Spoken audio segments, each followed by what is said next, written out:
Historic Hindsight, when we sit here and fight smoke in our face because we thought a fire would be a good idea. And it was not. We're here to answer questions that a couple people sent in, actually, which was surprising. Thank you. We do appreciate it. So we're starting off heavy. Undead Brett asks, seeing how politically divided most Americans are with one another these days, how likely do you think a second American Civil War is on the horizon? And if such an event were to occur, where do you that's more than one question. And if such an event occurs, where do you think the battle lines would be drawn? Oh, well, it's inevitable. Yes. Oh, God, no, it's not inevitable. And so I think it's going to be divided into not just a singular civil war, but one that will encompass all the different so there will be basically the New England, Midwest, Plains, Bible Belt, Florida, Southwest, Pacific Northwest, and California will all kind of, it'll be like conference style war. You sound like you're having a manifesto. I just think that's how it's going to happen because that makes the most sense. It's a political divide, right? I'm going to go ahead and say that I don't think it's ever going to happen. I don't think there's ever a facet in the ability and the truth that there would ever be a split like that would encompass war like the Civil War was. With that said, I just want to shoot somebody with a musket if it comes to it and then go out as fast as I can because the hell with living on what would appear to be hell on earth. Terrible. But here's the thing about actual Civil War. People who are clamoring for it or think that it might happen are doing so thinking that it's going to be citizens shooting other citizens in some way, shape, or form, and they'll get to go take their weapons and their training that they've had out and use it against their fellow man, and their militia will go and that's not what it would be. No. And it would be the U.S. federal government and army against what? State National Guard if they chose to go against the United States. Yeah, it's not. It'd be more like remember all those like the riots and shit that we have after every good Super Bowl team wins, yes, and they but it's a team that hasn't won in a long time. Sure, it's going to be like that where everybody's going to be in pure panic mode for 10 seconds. We'll forget about it and go back to business as usual. Yeah, no, I don't think we're on the brink of a civil war. I don't think one will happen again. We're just too big into it's not as clear cut of a divide as it once was during the first one. Immortal Ivy, getting off that, and you're not going to be able to help at all with this one, Johnny. What is the best M1 variant? The M1 Carbine, the M114, or the M14, sorry, or the original M1 Garand? So it's the original. It's always the original. Anytime you have any sort of discussion or conversation about what's best, it's the OG. It is the OG. The problem with the question is that technically the M1 Carbine and the M14 aren't derivatives of the M1, but their own kind of thing. In fact, the M14 is more of an M1 Carbine that's been made bigger because they both have a gas tappet system where there's a short little piston that goes a short way, but then runs the opera versus like the M1 that the whole doesn't matter. They're a little bit different from each other. Now, with M1 carbines, the OGs, there are some cool experimental variants, like the tanker model, which is a little bit shorter, a little bit more compact. They tried with some magazine-fed models. I'm going to go with the best variant is the M1 with a magazine attachment, because why not? Which is an M14, but functions a little bit differently and a little bit more reliable. It doesn't matter! Give me the OG all day. OG all day. Timothy Roach asks, where did you find all the equipment and guns? Collections over many, many, many moons between many, many generations. And the equipment is, some of it's original that I find, most of it's repro. There's a bunch of different websites. Well, okay, but also explain how you have it as a generation. What does you and your family do? So why do you have so much? So, my grandpa was an armorer in World War II, so he started a business after World War II, so that's where a lot of the guns come from. As far as all the equipment and stuff, my family is one of those people that goes out and reenacts. They've done that for 2-3 decades, so obviously that we've been a part of that, done that as well, so that's where some of that stuff comes from. And then this gives me an excuse to actually justify paying that much money for it. And the $3 I get a year helps. It's a loose justification, but it's there. You know, at least you're doing a thing. Yeah. Which is nice. It's something. Carl Danowitz, he's going to ask, when and how did you guys decide to do a YouTube channel? We got drunk and... No, actually, so I was really into get-rich-quick schemes about, 3 years ago? Yeah. And we thought, what better way to get rich quick than to start a YouTube channel / podcast based around making fun of history. And so that's how it started. And it's been quite a success, I have to say. After 5 short years. We've not hit 5 yet. 4 short years? Four, yeah. We've crested that 10,000 I think we've actually mark. Crested the length of the Confederacy's existence now. We're getting close. I'd have to look and match the dates up, but we're pretty. I was pretty waiting close. for you to do that as part of your things that outlasted the Confederacy, but because they ended basically May, and we both started at the same time, so we're close. It's we're getting there. Well, I mean, I guess we have to finish Civil War in Hindsight before that we works, finish right? Well, no, because we started the channel a year before Civil War in Hindsight started. That's true. So that was a year. That one was a year. But no, for real, we used to just sit and talk like this at a hookah bar, and decided it would be fun to start a podcast. It started as a podcast. Yeah, and then the YouTube just kind of naturally fell in. And worked COVID better happened, and we had to do it by video Zoom call anyways. And so it just made sense to transition. And if you go back and look at our early videos, probably the first 5 or 6, the quality is atrocious. Yep. And it took us a good minute to figure it out. We're still not there, but and it's not a get rich quick scheme. That doesn't work. I've made hundreds of dollars. Please. Over 5 years. Yeah, speak for yourself. I'm doing fine. Hundreds of dollars. Tens of them. Chris Mueller with the Weather Channel asks, what's the weather like up there? That's pretty good. It's not. It's been hit or miss. No, we had hail-sized storm like 2 weeks ago or a week ago. now. Oh, yeah, today. Yeah, it's nice. like in the 50s, 40s, the fire. It's probably still in the 50s. It'll drop a little bit lower, but yeah, cloudy, which is fine, but it dried up. It was raining earlier. It's pretty good now. Thanks for asking. Very specific. That's one of my favorite questions. What do you do? Harold Jones asks, what is Johnny's hair routine? His hair is luscious. It is Head and Shoulders, 2-in-1, and then Pantene Pro V conditioner, a couple times a week. I just stopped cutting my hair when we started this podcast. Yeah, is the last time I really cut my hair. So you can see the journey, if you so choose. Yakima Ray's Life. Hey, do you have sweetheart grips for your 1911?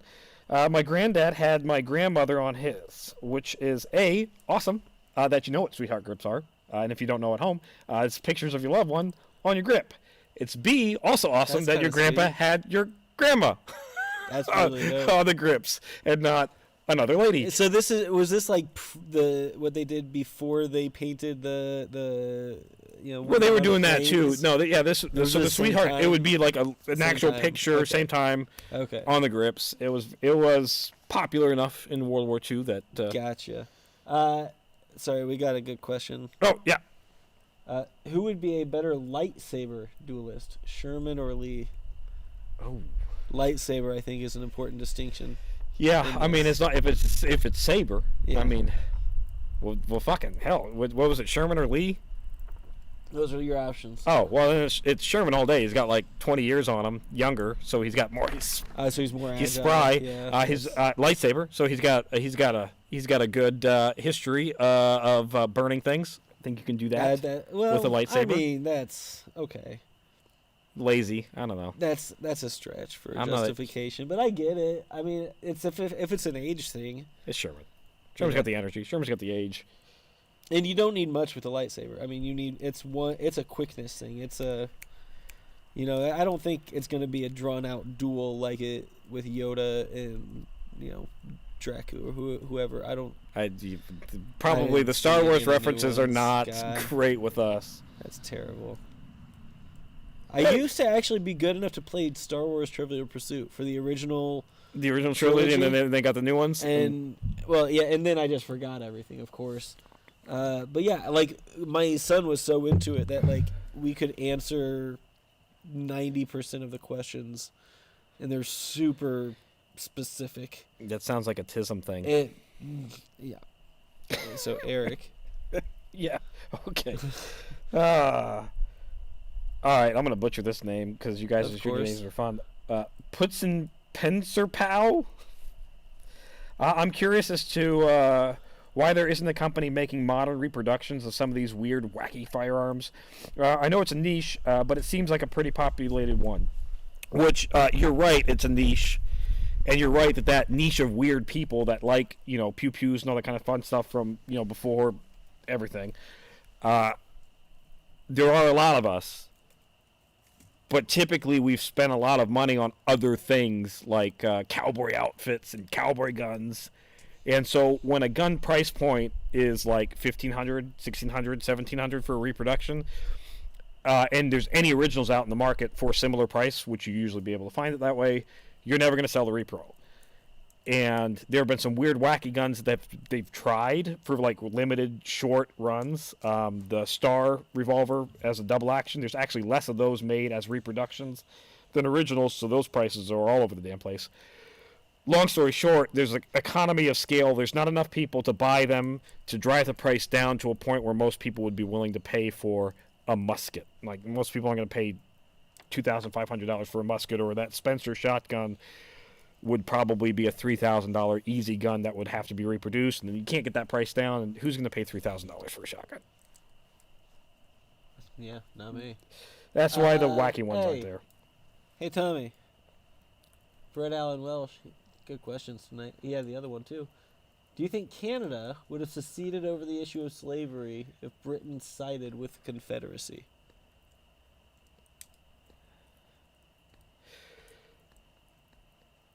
So if we would have had, great question. If we would have had Britain side with the Confederacy, it would have kind of technically invoked a civil war. You would have also had France also aligning probably with the Confederacy for the cheap cotton. But both those countries don't do it because they found out that you can grow cotton in Africa itself, and we just had colonies there. So while the Civil War was going on, that problem was moot. But if they did join, it'd probably be a world war, and potentially Canada would be mixed because their population was as close to abolitionists at the time as you could get. So theoretically speaking, they would want to join the North. But with that said, motherland's motherland. I could see it going either way. If any other countries joined, it would have been a shit show, more than it already was. All right. Is that good? Yeah, sure. Get them. Have context. What do you think? I love this. What do you think would be the capital of the United States if we were a Spanish colony instead of a British one? What would be the name of it? Where would the capital be? Where would the capital be? Physically, where the capital would be. Yeah. If it's all of Mexico... I am certain it's only you here. If it's all of Mexico and the United States, I would say... What's the fucking capital of Mexico? What it currently is. I don't see why it would change. No. But it's just in the United States? Just if the United States, yeah. If we were. Where would our capital be? Yeah, Spanish instead of Texas or California. Okay. Those were the most profitable areas of what was Mexico, but now is the United States. It'd be that was California. Spain's stronghold was in the Southwest. Probably, honestly, most likely for current cities, it would probably be like L.A.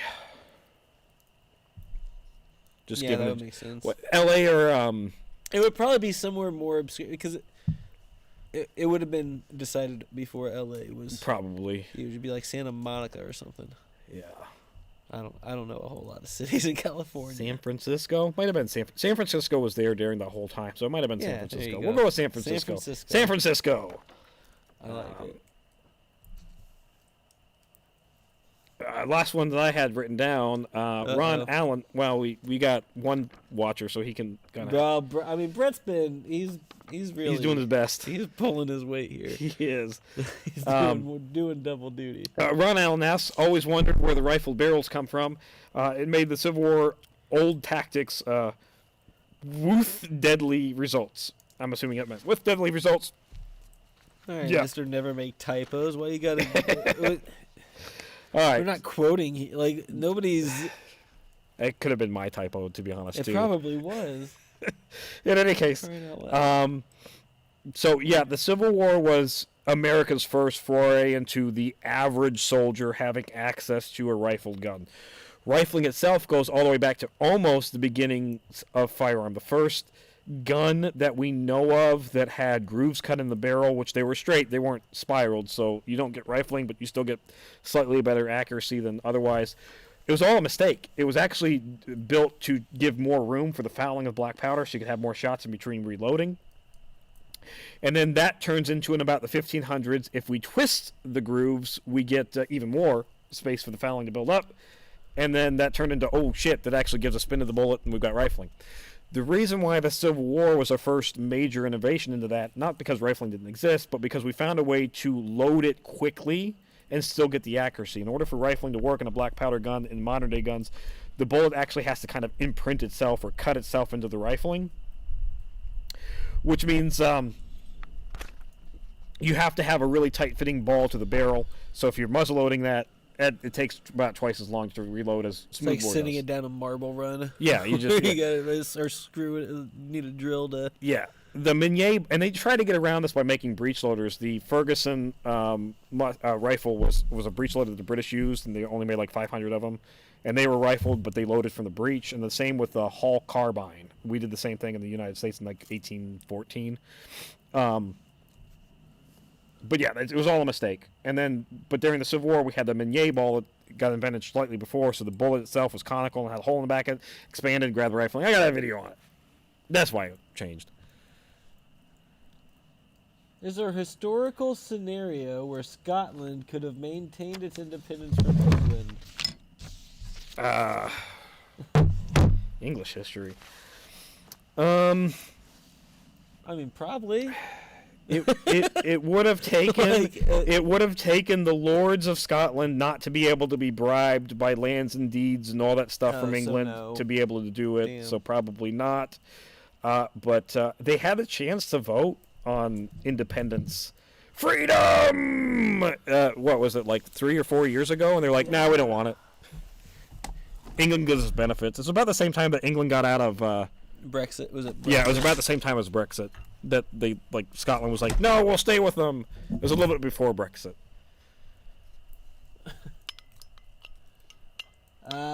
Which Confederate general, aside from Longstreet, did their best job to make a heel turn and fight for equal rights during Reconstruction? I believe Beauregard. Who were the good ones? Or at least the good. You guys are going to yell at me if I get it wrong. I believe Longstreet's the main one, which is why Longstreet gets all the hate that he gets. I want to say it's also Beauregard because he gets a lot of hate too, but he's not quite as known to turn tail and try to fight for more equal rights. But the biggest one in the South was Longstreet by far. He fought against the KKK. He fought for the He fought for the inclusion of free men of color into society as equals, which is a lot more than you can say about Robert E. Lee, who sat in his university chair and said that they should never be on the same page. I mean, to the day he died. Well, but we got some elementary schools named after him, so that's great. Okay, so it's Beauregard, is what we're saying there. Yep. What's your opinion on Lincoln's cabinet during the Civil War? Are there any people you would want to have removed or changed, or that you would remove or changed? So first off, his cabinet was a shit show. His show. Presidency was a shit show. he had several cabinet members try to resign. We glaze Lincoln so hard. Yeah.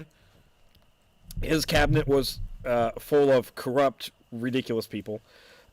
Chase is who I would get rid of the most, but that's also probably partially vendetta against what Chase becomes in modern society. But Chase, this is the Chase Bank. Yeah, this is the Chase Bank. Yeah. This is Secretary of Treasury Chase. Right. Secretary of the fucking Treasury Chase. He had multiple scandals during the war, including One where a radical Republican group tried to overthrow him as president candidate for 1864 election, and they named Chase as the person they wanted to become president. Lincoln finds out about it. Chase is like, "Oh, I didn't know anything about it. Here's my resignation." And Lincoln's like, "Nah, it's fine. Don't worry about it." And he's like, "Oh," in classic Lincoln form. If you haven't been keeping up with our Civil War in Hindsight series, which where have you been? It's been 4 years into it. Lincoln doesn't let people quit. No. Like, people try to quit, and he says, "No, thank you. Keep doing your job," and that works. They listen. That continues to work for him. If the American Civil War developed into a world war, which side would the German Empire have fought on with? Prussia. I mean, kind of break it down all the way, right? We may as well. All right, with so the major powers. If England joined the Confederacy, France would likely have joined the Confederacy too, although times in England were not always allies between those two, obviously. But I see England and France joining on the Confederacy side. Germany will obviously get involved in all the whole Napoleon conflicts and stuff. I very much see them joining the northern side.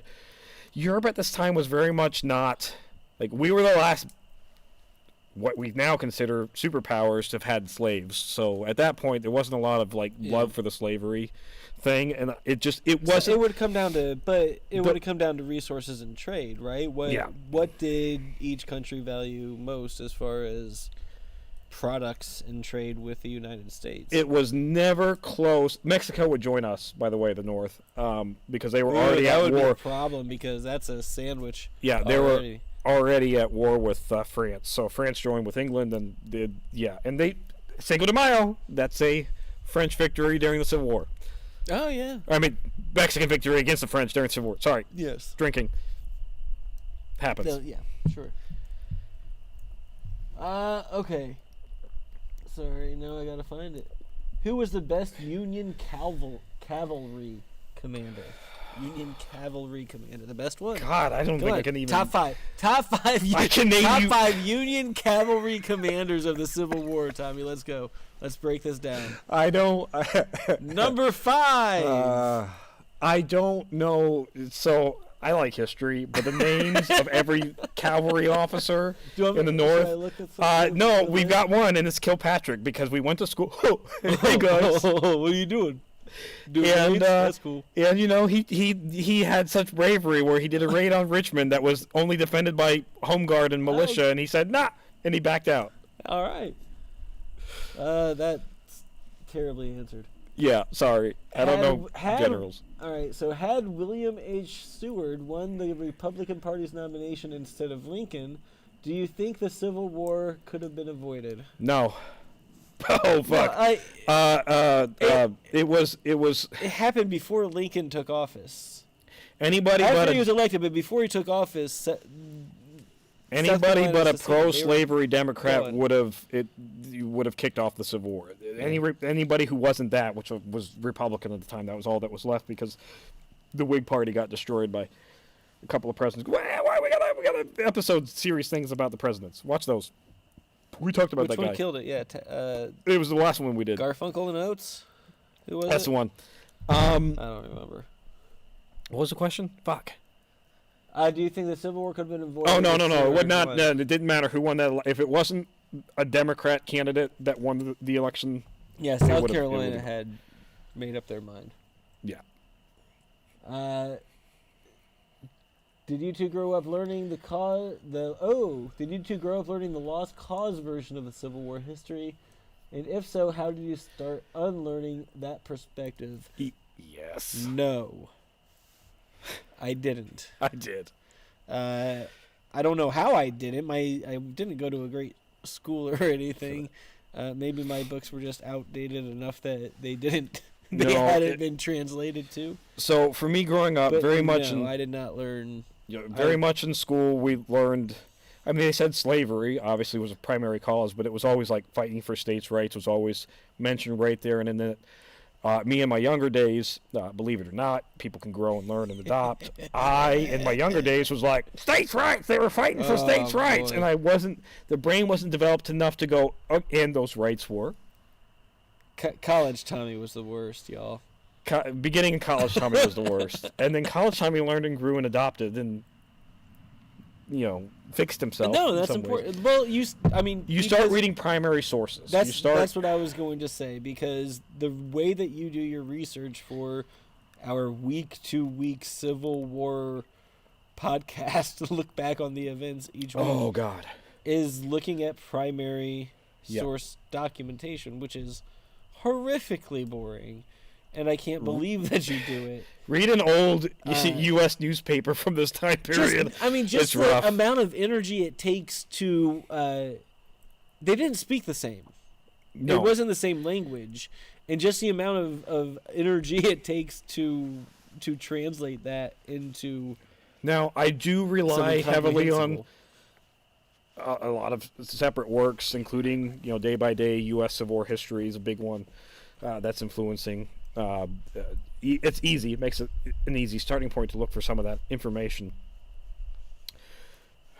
It's if the Lost Cause. If you, so many comments I've had with them and arguments, and I've had to tell myself, you can't sit there and at some point people are going to believe what they believe. Like I got into like a 3-day long argument over how the Confederacy had every right to fire on Fort Sumter because of Union aggression.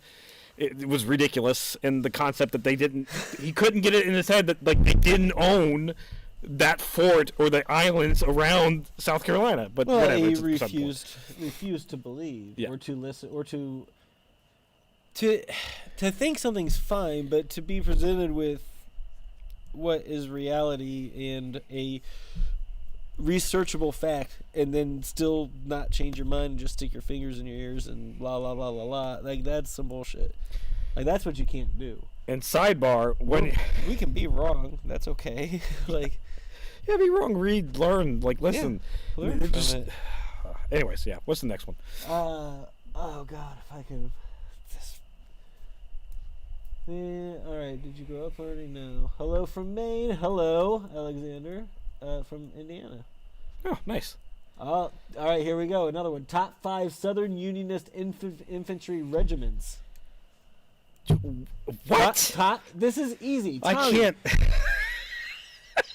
This is elementary stuff. I've had a top 5 Southern Unionist infantry regiments list in my pocket since 5th grade. All right, here's the top 5. I will give you the top because I can't name 5 because I can only think of one off the top of my head right now. Anyways, is the 1st Louisiana Native Guard, which every Lost Causer would be like, they had black people fight for the South. Look, this is the 1st Louisiana Native Guard. Which what they fail to tell you is that when the war first broke out in Louisiana, New Orleans, they're like, yeah, we're all about fighting and killing people. And so they wanted to join anybody, and so they were in the South, so we're going to join the South. So they go to join the South. And then the leaders find out that we've got people that aren't white that have muskets, and we don't like that, so disband them. And they made them disband. They got rebanded right as the Union Army was, taking over New Orleans. And they're like, oh, shit, we need anybody who can fight. So, yes, you guys come fight. And then the minute they saw a guy in a blue coat, they're like, we're you guys now, and then they turn coats and enlist in the U.S. And that's your turncoat. That's the best I can think of as an example. Okay, I'll take it. If not Lincoln, who would have been the best Republican candidate for president? I assume during that Garfield. I don't know. Process. Well, all right. So here, who are your top 5 Republican senators who could have in 1864? Yeah, who could have 10. ran a campaign for president. I couldn't name you another you politician. You called this a history channel? Yeah, I know. I can't name you another politician. I prefaced. You can do this. That's not my tismness. No, this is a smash, marry, kill. All right. All right. Yeah. Okay. I can definitely. Sherman, Lincoln, Grant. Ooh. Oh golly. Sherman, Lincoln. I'm smashing Sherman. You're smashing Sherman. All right. I'm a marry Grant and I'm a kill Lincoln. Again. Oh fuck! all the murders. Oh, I want to say Sherman. I have to kill because all the that's murders. why you smash. You know that's got. I mean, he's gonna give it to you. You know what I mean? Are we smashing or is he smashing? It depends on what you're into. But, he's a good option. Lincoln. It's surprising coming from a guy who likes to put on a blue coat. Lincoln was bad. He was a scumbag. He had a lot of really bad ideas. He had a lot of really good ideas. Wanted to be Don't get me wrong. Wanted to be a dictator. There's a lot of. He wanted to be a dictator a little bit. He wished he were. And he did kill like all those rebelling Indians. During So all right. So what are you doing? So, killing Lincoln. All right. Yep. Smashing Sherman. Marrying Grant. I think Grant would be a tender. I agree. I think I like tender cuddle. I like Grant as a Mary. Brett, I'm glad you brought in reinforcements. Becky and Brett Welsh. I think they're probably married. Becky asks, okay. Was Uncle Billy jacked enough to cut down a tree with a herring? Is it during winter when the herring can be frozen, or we're talking about a floppy herring? No, I imagine it's either has undergone rigor mortis or is frozen. I think Grant's willing to. I mean, he's manly enough. He can chop down that cherry. It was Grant, right? It was Grant. It was Uncle Billy. Who's Uncle Billy. Who the fuck is Uncle Billy? Billy Lee? Bobby Lee? Probably a William. William Howard Taft. This probably wasn't Taft. It wasn't Taft. I don't know. I don't know how to answer. If it's Ulysses S. Grant, he can chop down a tree with a wet fish. Okay. Well, is that a saying? Is with cutting down a tree? Is that a thing? I don't know. Ask the person who asked the question. No, I didn't know if you seemed to just take that in stride. I didn't know if I was. No, I've never heard that in my life, but all right. Sure. Have you ever gotten a shout out from Daddy Atun Shy yet? Do you know him? I do know Atun Shy. I do like his stuff. I feel like you guys have the same type of style of presenting history in a humorous fashion. I don't. So Atu Shane, he got really famous and popular real. So I'm hoping that we get Nate Shane's scene somewhere where, like, all of a sudden, out of nowhere, a thing catches and it goes to. But by the way, every week I make fun of on shorts at least one thing that lasted longer than the Confederacy. Yeah. So that's fun. Something. Anyways, not the point. But yeah, I really do. I'm a big fan of Atouche films. I've not gotten to reach out from any large channel. We've doubled our subscribers in like the last 90 days. Yeah, we've only just begun. So this has been a long, slow grind. Very long, very slow. Okay. M1 Grand, Grande. Or the Johnson rifle, which would you choose? What's a Johnson rifle? I know the M1. Johnson, the Marines were messing. Yeah, no, I don't have a Johnson. Okay. That's out of my price range. People want to donate me money so I can get a Johnson. Sure. I don't know anybody who has one. You can't donate money. It was a Marine gun. It was just another one of the alternatives. There were three. Okay. There were basically three guns that were going up against each other right before the war started. There was the Johnson, there was the Pedersen, and there was the M1. Okay. M1 wins.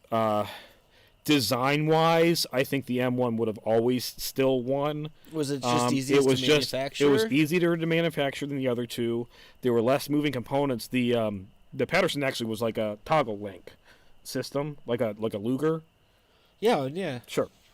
And so like that was inherently a lot more complicated to make, and the Johnson's magazine system was way more complicated to make. So I think the M1 was always going to win. All right, Brett Welsh wants to let you know that the 1st Alabama Cavalry is the best Southern Unionist regiment because they helped Sherman burn Atlanta to the ground. I will look into that, and sure, we've not gotten that far in Civil War day to day. No, but I think that usurps you. That usurps. I'll concede. Yeah, we concede that to you. I think. Do you think the 20th Maine got lucky in the Battle of Gettysburg? What you want to give a quick? That's Chamberlain. You got 30 seconds or less to tell me what he's talking about. All right, we did a whole. I know that's why you got 30 seconds. It'll come back. We went there. It'll come back. Chamberlain on the left side of the Union, the far Union left. Yeah. Far Union left of the line. they held their own. They ran out of ammunition at the very end of the bay. They had the fixed bayonets, and they charged down the hill, and then that ended the second day pretty much. And the 20th Maine was a division that. And it wasn't. What's the 20th Maine? It's just the 20th Maine. It's just a group of humans, not a boat. So in the future, I'm going to make Johnny watch the movie Gettysburg in its entirety. We'll film this whole thing live. No. We're going to make commentary during the whole thing, and I'm going to make him watch it on Laserdisc, so we have to get up 10 times to flip the disc over every 30 minutes, because it's a 5-hour-long movie. Bless it. 4 hours and some change. All right. So anyway, do you think they got lucky? No. Tactically speaking, that whole second day was a gambit. As wounded and tired as the North was on that left flank, you got to think about it. They get to at least sit behind, some makeshift breastworks and not climb up a hill like 5 times. Which, by the way, God, the hills. Yeah, they were awful. Oh, anybody that has ever not been to Gettysburg, go to Gettysburg, you look at the hills and you go, why would you climb it? That's stupid. Yeah, why would I climb up that? Charging up it? Yeah, I don't want to do that. Not to mention, all right, so, like, if I were to just go there right now and run up the hill, it'd be one thing. It'd be hard because it were a hill to run up. But getting shot? No, but not even that. As 4, 5, 6, 7, 8 people run up that hill, now it's mud. Yeah. It becomes mud so quickly. Yeah. And then it's even worse to run up. Then there's the bodies that are... Oh, well, that, and then you getting shot and killed also. No, it's not unpleasant. It was poor ground, and Longstreet knew it. It was poor ground to fight on as an attacking force. All right, Becky. If you could travel back in time and arm the Union Army with one piece of modern military tech, what would it be? An Apache helicopter. I was going to say drone. Either one of those. The horror of an Apache helicopter, though. Oh, my God. A-10 Warthog is also a really good answer. Just one flight of that. One line. Oh. You take a A-10 Warthog. That would end the war. Entirety. It would end the war in less time it takes to empty out their whatever you would call it, magazine, whatever you would feeder their bullets. But okay, so if it's not something ridiculous, so what about like a gun? Oh, a gun? Oh, she didn't say that. She did not no. I'm just saying. Oh, okay. Well, because those are easy cop-out answers. Like a Sherman tank, obviously. But like, if you could send back a gun that they would have be able to use, I know a trench shotgun. It's the best gun in U.S. military history. For those who don't know, the reason why we've doubled our subscriber count is because I made a couple of videos about trench shotguns not being the most amazing thing in the world. And people really, really love shotguns. I have been around firearms and collecting firearms and teaching safety classes and all kinds of stuff. I like 3 times in a row of the year, hunter education instructors settle down. For the district. It still counts. And I get told I know nothing because shotguns are the best thing in the world. The gun community is so hostile if you don't fall in line with their opinions. What the hell was the original question? You got me ramped. I'm amped. Tommy, if you could go back in time and arm the Union Army. Muskets. I wanted a gun instead of a. If we don't, assuming that it's just the gun design. Something like they could manufacture. That they could manufacture. That's where you got to go off of it. Not only the gun and the ammunition they would have to be able to manufacture. The obvious choice is a trapdoor. They have the technology to at least sort of try to get the ammunition squared away. And then everything else is all right, but imagine really you go back with the manufacturing capabilities. And the ammo capabilities? Yeah. Oh, well, you have the production line. Any generic modern-made assault rifle. Doesn't matter. AK. AR-15, FNFAL, fucking whatever, trench shotgun. Sure, even a trench shotgun. Have you guys been to Normandy? No. No, we've. Does anybody want to pay for us to go to Normandy? No, thank you. That sounds sad. No. Uncle Billy is Sherman. William T. Sherman. Okay, that makes sense. Yeah, Billy's definitely gonna chop down a tree with a fucking wet fish. Okay, yeah. My Tamagotchi pet lasted longer than the Confederacy year. That's a lie. 7 months. That 5 is years, a 7 lie. months, she claims. Nobody's Tamagotchi But lasted she more claims than it was 45 5 minutes. years, 7. No, some people were responsible and had an attention span longer than. First off, how morbid were people that smacking your Tamagotchi was an option you could hit on the thing? You could smack it. All right. Aside from shooting it with a shotgun, how would you get rid of a loose grenade? Like, am I in war or what is happening? So, grenade gets thrown in my trench, right? Where are you going? Get a stick. Okay. Well, all right. Stick grenade. Okay.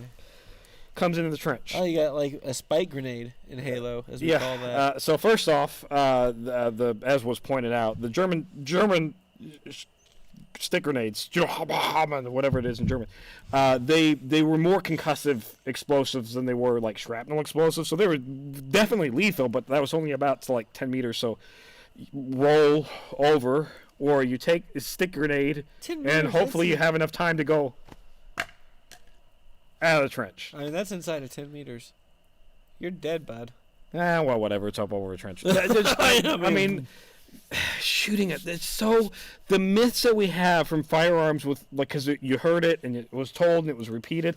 That grenade myth came from basically a Sports Illustrated article. It was the stupidest. It was to sell shotguns. It was like, oh, you like trap shooting? We got a shotgun for you. Like none of it makes any sense. It's buckshot. You can't hit shit with buckshot in regards to like moving target, like clay pigeon thing. It's not good for that. Yeah.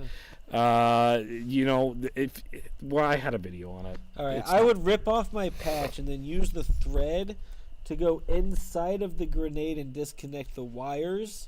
Yeah, that's right. Then I would disarm it. That's what I would do. Why did it take so long for the Union cavalry to adopt repeating rifles?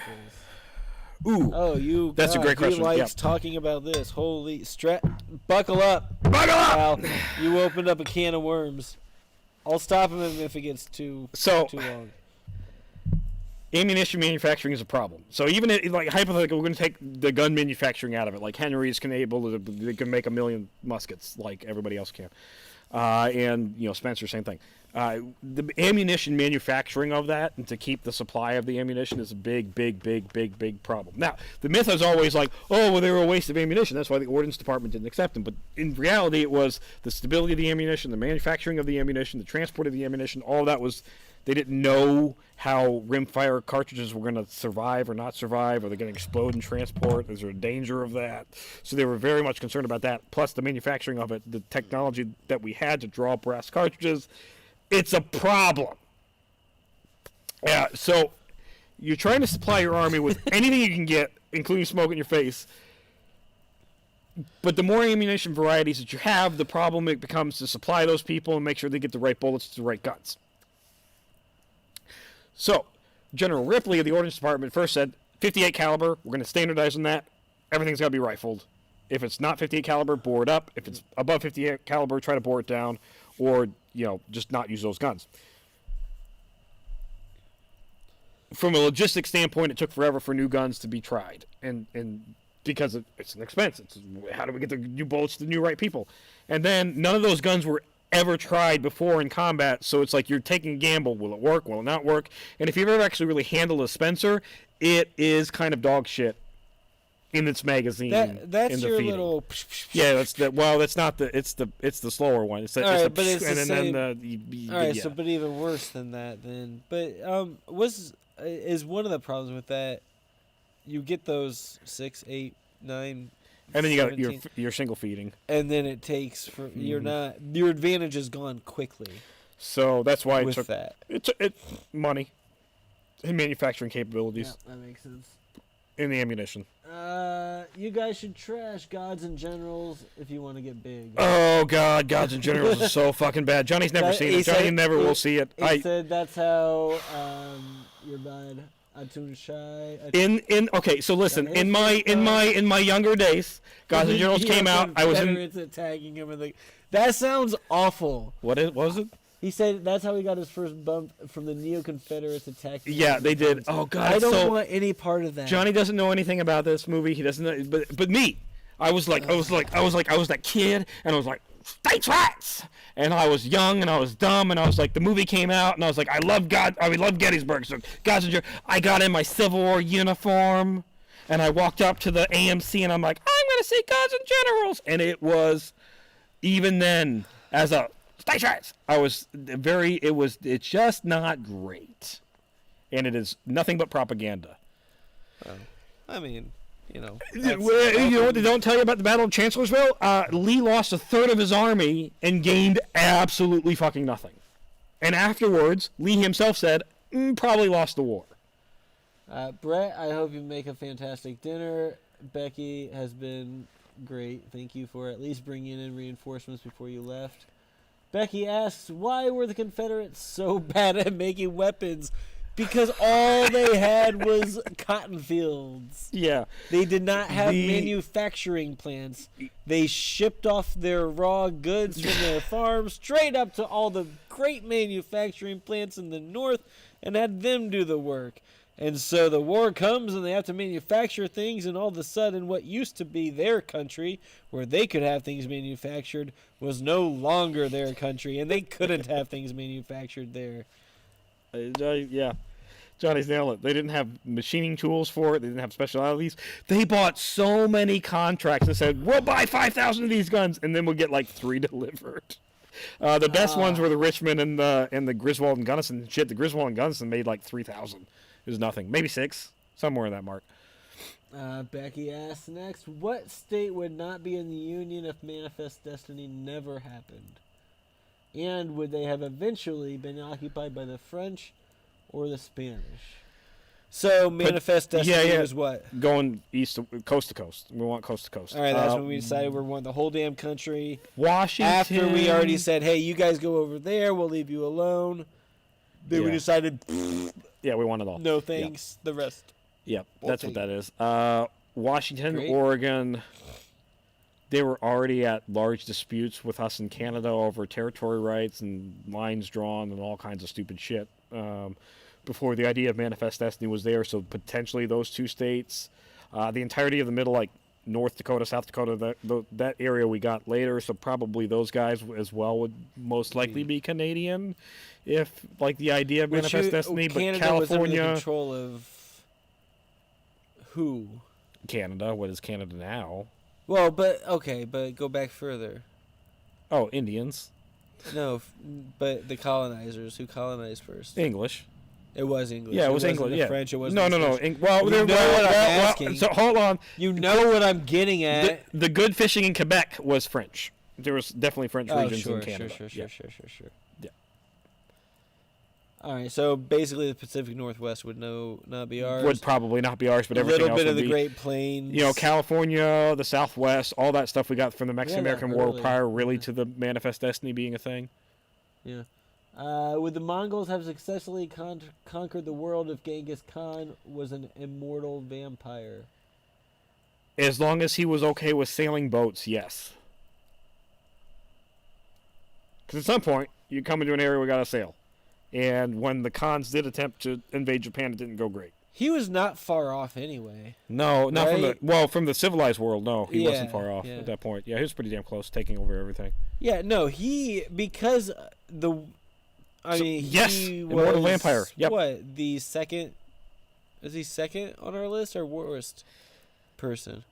I can't remember. He's second or worse. I don't read this. He's top 2 worst people we've decided in a large bracket of pretty terrible people. He was at the top of that list, and so Mortal Vampire, taking over the world. God, I mean, it's not even close. He just has to get over sailing, unless you're talking about Dracula 2000, and then that was. You know what? I don't even think he does. No. I think he figures out he'll freeze the Bering Strait somehow. There you go. Build a bridge. All right, we got another 2 more questions. Let's do 2 more questions, and then we are cooking. Becky Welsh, we will stay with you as long as you need. And we got other questions. I'm floating, man. Other than the Civil War, what parts we will finish these up? Well, at 9 o'clock we'll be done. That's 14 minutes. Oh, I got that. Oh, and Becky has a top 5 for us. All right, well, which we might actually be able to do. All right, before we get there, Other than the Civil War, what part of American history are you most personally interested in? Here's the thing. I don't like history. I don't enjoy learning about history. It upsets me. It depresses me. I get angry at it. I get upset that things have been so unfair for so long in so many different ways, and we are just victims of a process that we have no control over.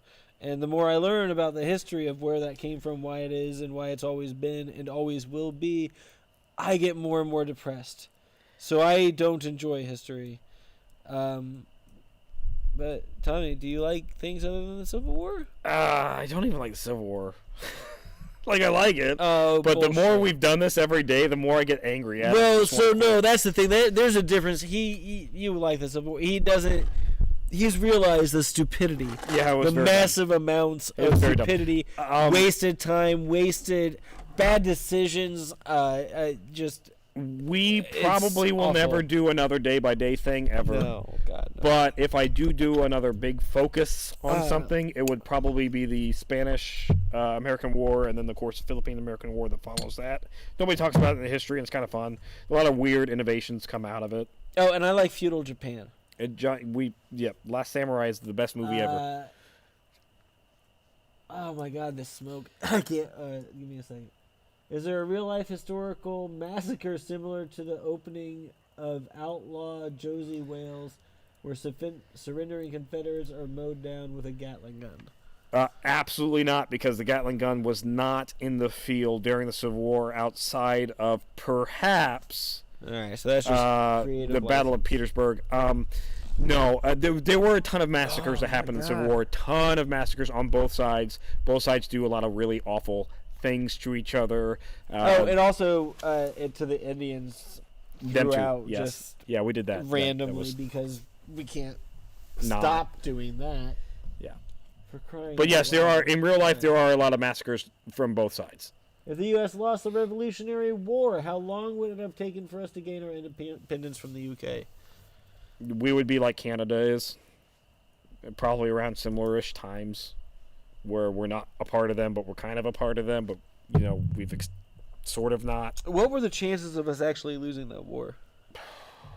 Once the French and Spanish joined, 0. Yeah, I don't think it was that good, even from the get-go, because of how broke they were.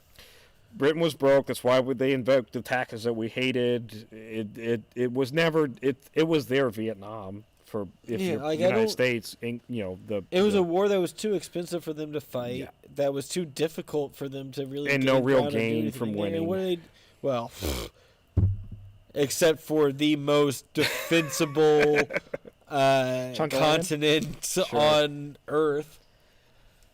What is the best Civil War strategy game? Ooh, old school Civil War Generals 2. Fucking loved it. It's like real time, not real time. It's like back and forth turn based, and then you got little tiles that move, and they fight either or there was just at Gettysburg. It was like a real time. That one was real time when you moved the pieces around. Top 5 worst dictators in history. Stalin, Hitler. You're not in order. Are you going in order? Is that 5, 4?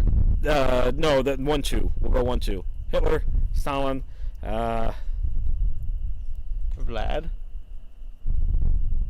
It wasn't all bad. Vlad he has a good heart. Dictators. He loves some. Dictators and monarchs. Those are different. No, let's not get that nitpicky. So Hitler, Stalin. Ruthless rulers. Ruthless leaders. Genghis Khan. Then 3. Oh God, if I'm going with that, Genghis Khan should be way up more towards the top. Mussolini wasn't great. And Pol Pot. Who? Pol Pot? Oh yeah, Pol Pot. Oh fuck. Pol Pot's Damn it, Johnny! You're making me Eurocentric. I mean, that was a very white That was list. Very a white list. Holy shit! I'm sorry. I apologize. You're all right. You had Genghis Khan. If you want to get more people mad, talk about German guns next. I plan on talking about how boring the KAR-98s are. All right, and Becky is getting ready to go eat the delicious meal that was just cooked for her. What is the least evil faction in Fallout, and why is it secretly the Enclave? Because it is the Enclave. It's not even secret. I think the whole game was satire. You got the racist Brotherhood of Steel or something. They're killing. You don't look like me.